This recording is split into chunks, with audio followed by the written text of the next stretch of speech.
So I'm not saying that you shouldn't take it seriously. I mean, to be specific, you are tremendously in love with someone. And you plan and plan and plan how possibly you can get this person to return your love. And they do. And this is the great event. This is fantastic. But that in the background of your mind is the thought that what if this person should be killed or some terrible thing happen? That always lurks behind the triumph of getting it so, of this intense, gorgeous feeling. Now, if you know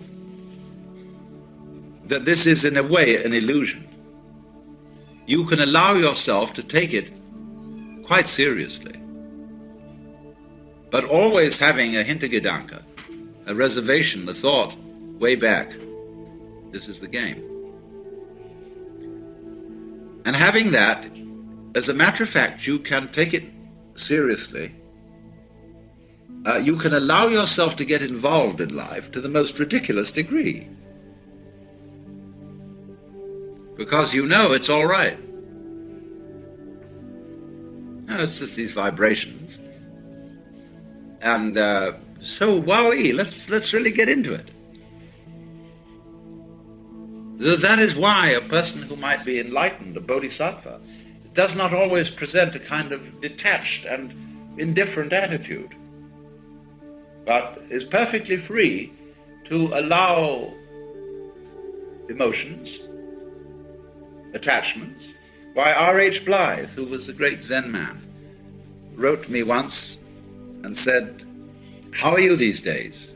As for me, I have abandoned Satori altogether, and I'm trying to become as deeply attached as I can to as many people and things as possible."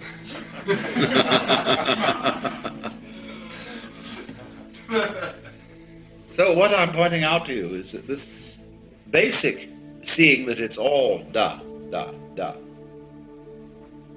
provides a possibility for you to become involved in it much more incautiously than you normally are. To express feeling, to love, to throw yourself at the mercy of the goings-on completely, you see? So that this very perception of the illusion makes it possible to live up the illusion. And so if someone, therefore, is always in his attitude to life detached and reserved, it indicates, you see, that there's still a primordial fear of getting involved. And I must say that, you see, I can't understand that very well. I don't understand when people expect that a so-called enlightened person should not need this, that, and the other. It might be beautiful surroundings, it might be the love of the opposite sex, it might be, I don't know what.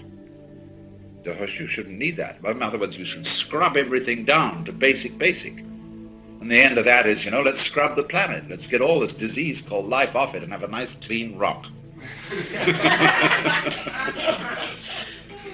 I believe in color. I believe in, if you're going to do anything in the way of the illusory dance, let's live it up. Let's really do it. And let's not take ourselves so damn seriously that we have to be scrubbed all the time of any kind of ornamentation or frivolity. Oh, hooray. But you see what all this is dependent on. All this is dependent upon being able to get back to the point where it's da, da, da, da, da, da, da. Now that's what comes in meditation. Now don't misunderstand me if I say practice in meditation. Don't be in a state of expectation, working day after day to improve your meditation. Meditation isn't like that. You just do it. But it is true that as time goes on, and you are in that state of silence, you will see this quality of the world. Now, the most difficult pains and problems to deal with are those that are monotonous. Whereas you can see the possibility of a kind of ecstatic self-abandonment in a catastrophic agony. What really gets people down are those ones that drag on day after day after day after day, like having to lie with bed sores in a very uncomfortable situation, in traction or something of that kind, or just a perennial difficulty that drips, drips, drips, drips like the water torture every day. Now this is the kind of situation in which meditation shows its value.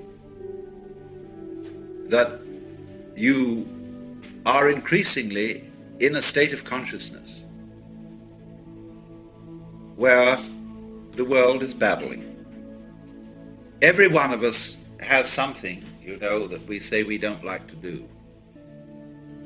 Washing dishes, doing accounts.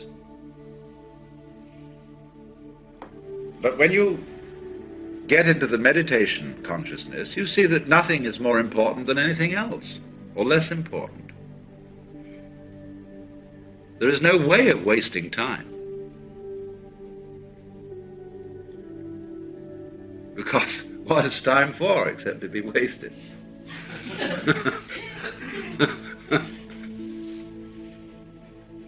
And you would be, furthermore, you're accustomed now to sitting and doing nothing. I mean, meditation itself is the perfect waste of time.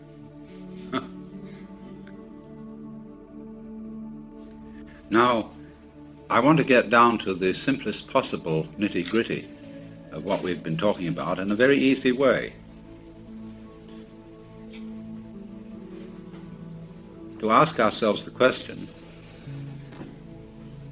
quite fundamentally, what's all the trouble about? In other words, what is your state of mind when you contemplate the possibility of everything becoming nothing? All right, so the universe is a transitory system, like a bubble, like smoke, like foam on the water. And so, how easy? Just go along with it, dissolve.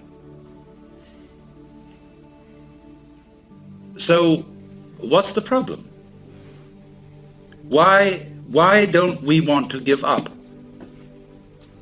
What do we think we're going to get by holding on and by resisting the dissolution? Now, I'm not saying at the moment that, as I'm a sort of preacher, advocating giving up.